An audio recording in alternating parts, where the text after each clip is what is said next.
Selamat datang lagi di kanal Safa Nurhan, teman-teman sekalian.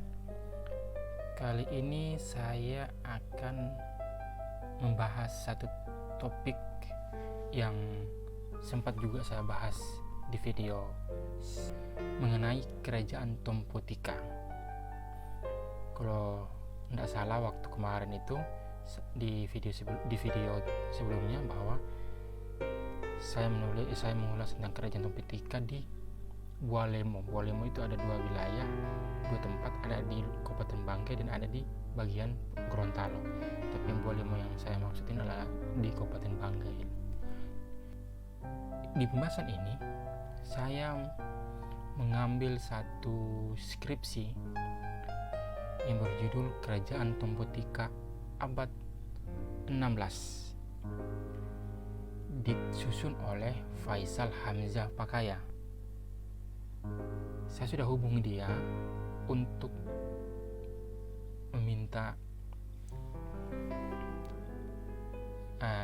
skripsinya secara utuh, skripsinya yang penuh gitu, tidak sepenggal-sepenggal, tapi dia hanya punya yang fisik, tidak ada yang soft file. Sedangkan saya hanya mendapatkan soft filenya itu hanya yang abstrak ini dan pendahuluan bab 1 dan daftar pustaka. Dan daftar pustakanya ini bagian, maksudnya referensi-referensi yang dia ambil itu tidak banyak beredar di internet, hanya beberapa saja, dan itu sudah saya ceritakan di video yang sebelumnya itu. Jadi saya di video ini hanya membahas sedikit saja penggalan-penggalan tentang kerajaan Tompotika karena hanya pendahuluan. Nanti saya akan berusaha temukan skripsi secara utuh dan kita akan bahas lagi. Nah, di sini saya memperoleh PDF-nya dari website UNG, Universitas Negeri Gorontalo, yang mana tempat kampus Faisal Hamzah Pakaya lulus belajar di sana. Yaitu dia jurusan S1 Pendidikan Sejarah, Fakultas Ilmu Sosial, Universitas Negeri Gorontalo. Di bawah bimbingan Bapak Dr. Andes Joni Aprianto sebagai pembimbing 1 dan Bapak Sutrisno Muhammad sebagai pembimbing 2. Penelitian ini membahas tentang kerajaan Tompotika abad 16. Pokok masalah yang diangkat dalam penelitian ini adalah bagaimana sejarah berdiri kerajaan Tompotika, kejayaan kerajaan Tompotika, dan bagaimana akhir kerajaan Tompotika abad 16.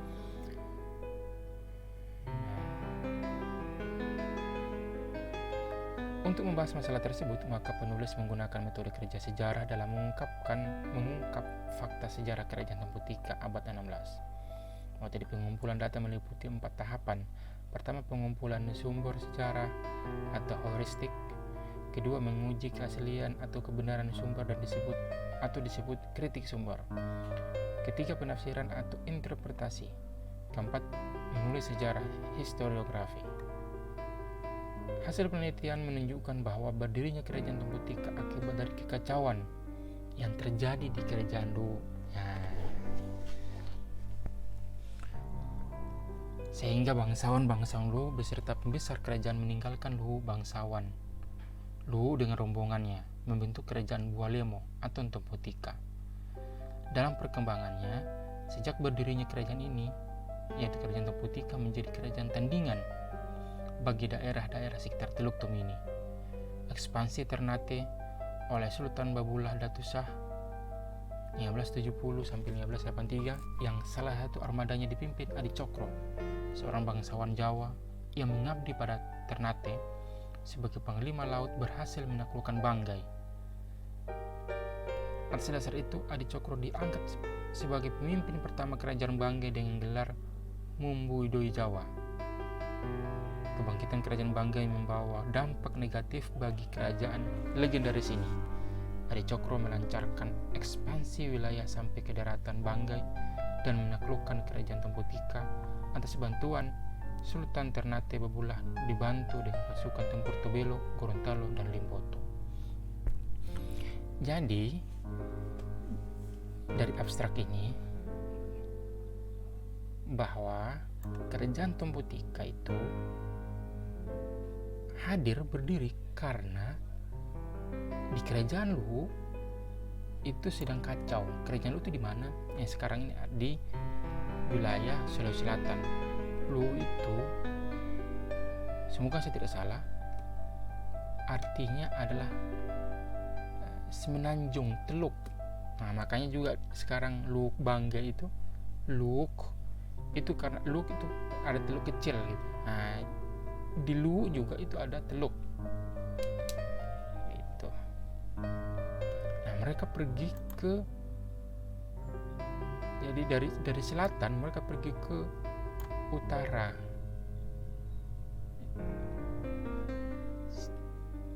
Di Luwuk Banggai, di Luwuk Kabupaten Banggai. Dan mereka mendirikan satu kerajaan namanya Kerajaan Temputika. Oke. Pada saat abad ke-16. Nah, kita berangkat pergi ke bab 1 pengantar. Ini pendahuluannya. Sekali lagi kita hanya bahas pendahuluan karena isinya itu tidak ada. Saya tidak temukan. Dan si penyusun skripsi ini juga hanya memiliki hard file, tidak ada soft filenya. Nah, latar belakang masalah kita lihat sini. Wilayah di ujung timur Sulawesi yang dikenal sebagai Kabupaten Banggai yang lahir pada tanggal 4 Juli 1959. Nah, sekarang ini Cancer dong deh. Ini awal-awal bulan Juli ini.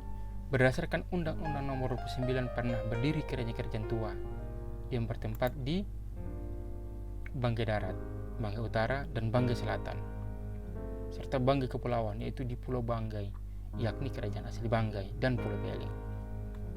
Di Banggai Darat terdapat 3 kerajaan tua sebelum dikuasai oleh kerajaan Banggai, yakni kerajaan Temputika, kemudian menjadi Bualemo yang telah bergeser di tepi pantai dan bukan lagi berbentuk kerajaan, terletak di sebelah utara Banggai Darat. Jadi setelah kerajaan Temputika kemudian menjadi Bualemo.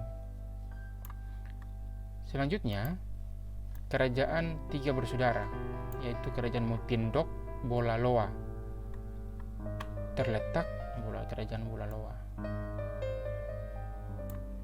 di sebelah selatan Banggai Darat, sekarang Kecamatan Batui dan sekitarnya. Jadi ada di Batui itu ada kerajaan Mutindok Bolaloa.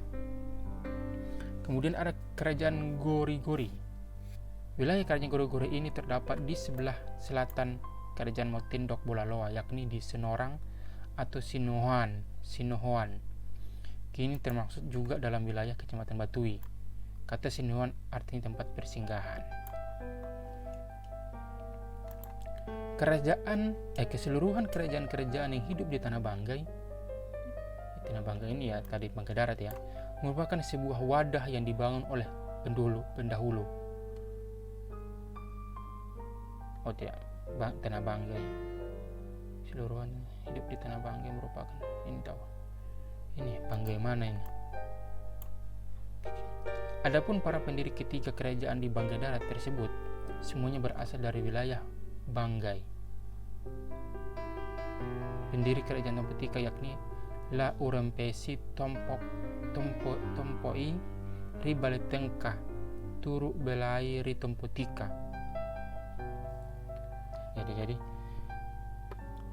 pendiri kerajaan Temputika yakni La Urempesi Tompoi Ribaletengka Turu Belai Ri Temputika, dan permaisurinya Wewadaileng Datuk Nari Temputika. Keduanya berasal dari Luwu, Sulawesi Selatan. Nah, mereka dari Sulawesi Selatan. Pendiri kerajaan Motindok, Bolaloa, yang tidak diketahui nama-namanya lagi, menggunakan bahasa Baha, semacam perubahan dari bahasa Ampana. Kabupaten Dati Dua Poso. Baha artinya tidak. Kerajaan Gori-Gori belum dapat diketahui kapan terbentuknya dan siapa tokoh pendiri dan peletak dasar kerajaan ini. Hanya yang pasti bahwa sebagian tokoh-tokoh pendiri kerajaan ini dan sebagian warga kerajaan ini berasal dari luar wilayah Banggai, yaitu Topu Umbana atau Pembana, salah satu cabang suku Toraja yang tinggal di wilayah Mori tetapi berbahasa Poso. Nah, mereka yang berada di Gori-Gori itu yaitu Sinorang menggunakan bahasa Ido, yaitu penyimpangan variasi dari bahasa Baree yang digunakan di suku Pamona wilayah Poso. Melihat dari apa yang telah diuraikan tentang kerajaan tua yang terletak di bagian timur Sulawesi, penelitian ini lebih dititik beratkan pada sejarah kerajaan Temputika. Oke. Jadi penelitian ini fokus ke Temputika ya, bukan ke dua kerajaan lainnya. Sebagai dasar pertimbangan adalah sejarah kerajaan Temputika merupakan bagian tak terpisahkan dari terbentuknya penamaan wilayah dan persebaran keturunan raja terakhir Temputika yang menjadi cikal bakal hadirnya etnis Andio.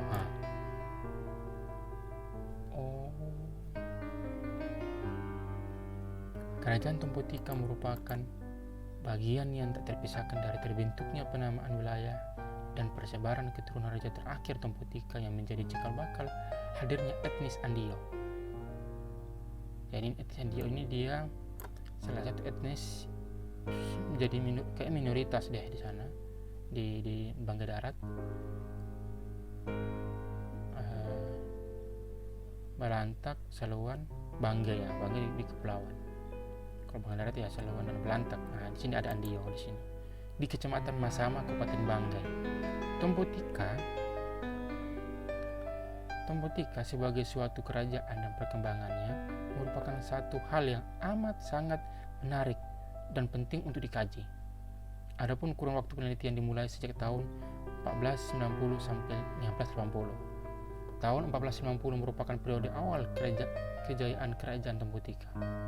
Hal ini dibuktikan dengan keberadaannya sebagai kerajaan tandingan bagi wilayah-wilayah sekitar Teluk Tomini, yang pada umumnya kerajaan-kerajaan yang bernaung di bawah kerajaan Suwawa, Limboto, kemudian Gorontalo. Sedangkan tahun 1580 merupakan akhir dari kerajaan Temputika.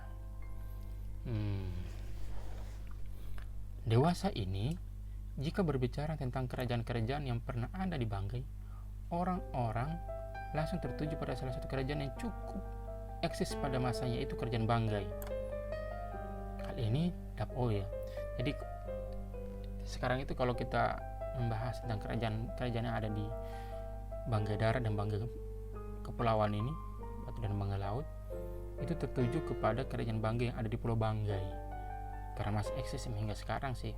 Keratonnya masih ada, keturunan-keturunannya masih ada. Hal ini dapat dimaklumi karena mengingat peninggalan baik berupa tulisan sejarah, bangunan keraton, dan peninggalan bersifat kebendaan yang ada selama ini hanya berkisar tentang kerajaan Banggai. Jadi kerajaan Temputika ya, kemudian jadi Bualemo, terus kerajaan tadi Gori-Gori itu tidak ada bekasnya, tidak ada artefak-artefaknya yang menguatkan bahwa mereka itu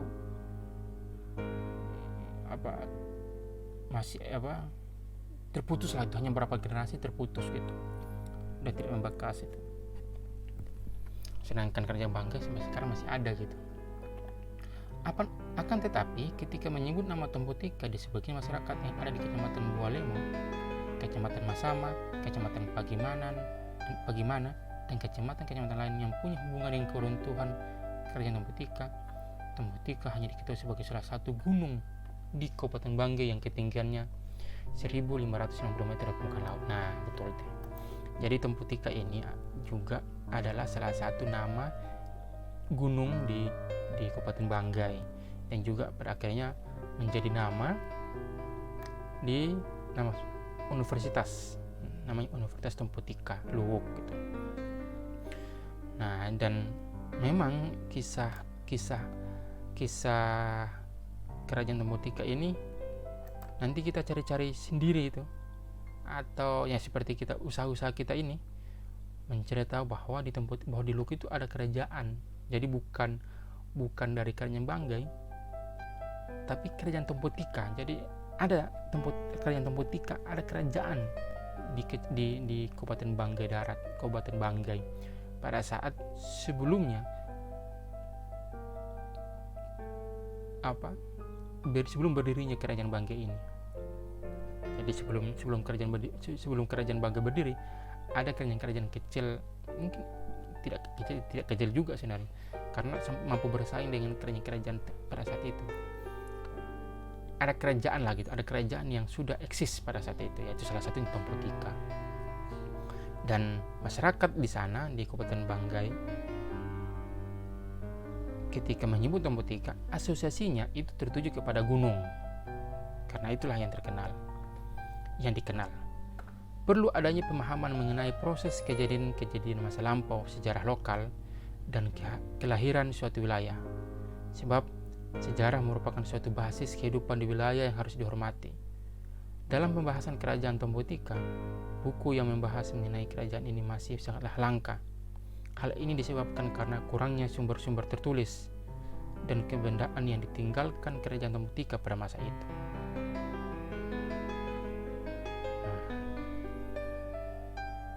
Berdasarkan uraian tersebut, maka peneliti tertarik untuk meneliti kerajaan Temputika abad ke-16. Rumus masalah berdasarkan uraian penjelasan latar belakang yang telah dikemukakan di atas, maka penelitian ini mencoba menelusuri pokok masalah berikut. Sebagai berikut: bagaimana sejarah kerajaan Temputika abad 16? Ini ya, kita di sini teknis ya seperti pada skripsi pada umumnya. Sini ada penjelasan bahwa pembatasan waktu di mana dalam penelitian ini berusaha untuk mendeskripsikan kerajaan Temputika. Alasan diambil karena tahun ini sebagai tahun awal berkembangnya kerajaan Temputika, sedangkan tahun 1580 merupakan runtuhnya kerajaan Temputika. Oke, ini tentang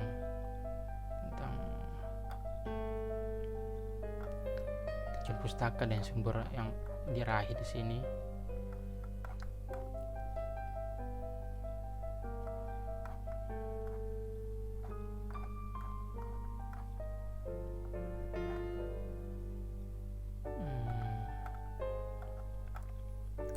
Baca di sini ya, kerangka konseptual. Ini tentang masih berkisar karena pendahuluan sih, ini bab 1 pendahuluan, bukan intinya, jadi masih kerangka pada biasanya gitu, tapi menarik juga ini. Politik sebagai landasan, terus landasan teori menyajikan pernyataan, yaitu dalam teori politik terdapat teori kekuasaan. Nah, ini masih teori. Jika dikaitkan dengan perluasan wilayah, yakni pada waktu Ternate menguasai Banggai, ini mempengaruhi kehidupan raja-raja serta pembesar-pembesar wilayah di Banggai. Pada waktu itu, kerajaan tua Banggai masih kecil, berpusat di Banggai dan wilayahnya baru meliputi Banggai saja, belum meliputi Pulau Peling yang agak besar dan Banggai Darat yang lebih tua. Kerajaan Banggai nanti mengalami perkembangan menjadi primutus inter pares, atau yang utama dari antara yang ada. Ketika kerajaan Banggai mulai berada dalam pembinaan Kesultanan Ternate, ini poinnya. Ketika kerajaan Banggai mulai berada dalam pembinaan Kesultanan Ternate dari Maluku Utara sejak abad 16, yakni pada waktu Ternate menguasai Banggai, menurut Francois Vallottin, hal ini terjadi ketika Sultan Babulah dari Ternate menyerang dan menduduki Banggai pada tahun 1580 untuk maksud perluasan wilayah atau vasal. Ternate bersama Banggai menguasai serta melenyapkan kerajaan-kerajaan tua lainnya di sekitar Banggai. antara lain kerajaan Temputika di Banggai Darat. Gila ini sejarah ya. Jadi Ternate menyerang bagian timur Sulawesi untuk perluasan wilayah mereka atau vasal. Salah satunya adalah membangun kerajaan Banggai, menyerang Banggai dan membangun kerajaan Banggai. Kemudian Banggai ini sudah menjadi suatu kerajaan. Mereka menyerang Temputika bersama Banggai untuk menguasai perluasan wilayah. Ternate bersama Banggai menguasai serta melenyapkan kerajaan-kerajaan tua lainnya di sekitar Banggai, antara lain kerajaan Temputika di Banggai Darat. Kemarin tuh di video yang sebelumnya saya membacanya bahwa dihancur leburkan dulu ini kerajaan-kerajaan tua ini, dan kerajaan Raja Temputikanya itu yang terakhir itu pergi ke Banggai minta perlindungan. Habis itu Ternate-nya menyerang Banggai juga. Kalau di sini seolah-olah pernyataan ini seolah-olah Banggai dan Ternate menyerang kerajaan Temputika. Kalau yang saya baca di yang sebelumnya itu, yang saya ulas di video sebelumnya, bahwa Temputika hancur dulu dengan kerajaan-kerajaan sebelumnya, kerajaan-kerajaan semasanya. Habis itu atau kerajaan-kerajaan sekitarnya. Habis itu baru mereka membangun kerajaan Banggai ini. Jadi Banggai ini dia berdiri karena Ternate. Itu fix itu bantuan Ternate. Jadi kerajaan Banggai ini yang kita kenal sekarang ini tuh Ternate yang buat pokoknya, untuk menguatkan posisi kesultanan mereka. Itu kayak apa ya, kayak kabupaten sekarang lah gitu. Dapat disimpulkan bahwa kekuasaan Ternate mampu mempengaruhi dan membawa dampak besar terhadap raja-raja yang berada di Banggai dan kerajaan Temputika pada khususnya. Gitu. Ini materi penelitian pertama. Ini bagus dibukukan ini.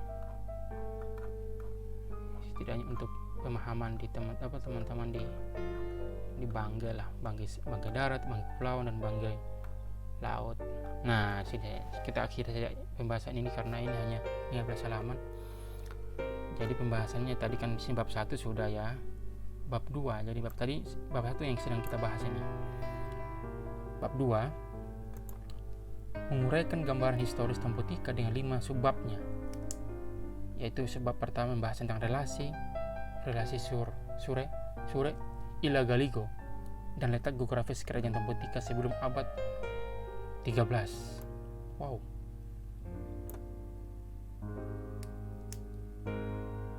Sebab kedua membahas tentang berdirinya kerajaan Temputika abad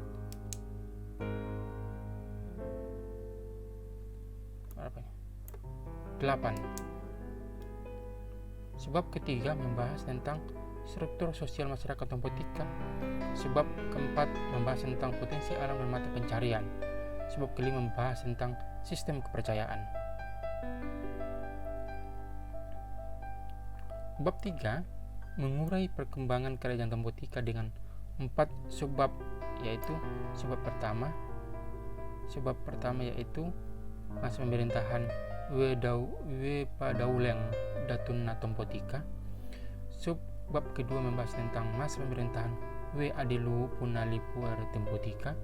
Subbab ketiga membahas tentang masa pemerintahan Lapalagau Daturi Temputika. Dan yang keempat membahas tentang masa pemerintahan Lalogani.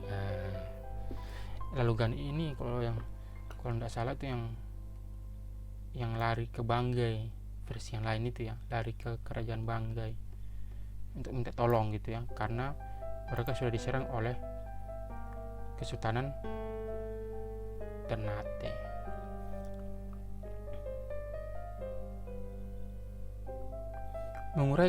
Bab 4 menguraikan runtuhnya kerajaan Temputika dengan 2 sebab, yaitu sebab pertama membahas tentang bangkitnya kerajaan Banggai dan ekspansi Ternate. Sebab kedua membahas tentang perang saudara Raja Lalogani dan Ratu Mapaang. Nah, ini saya belum tahu nih. Ya, begitulah teman-teman sekalian pembahasan ringkas tentang kerajaan Tompotika. Saya akan berusaha untuk mencari bab kedua, ketiga, dan seterusnya. Semoga bisa, dan saya akan hubungi lagi penulisnya. Semoga bisa kita dapat dan kita akan bahas lagi ya teman-teman. Terima kasih. Nantikan video-video saya berikutnya.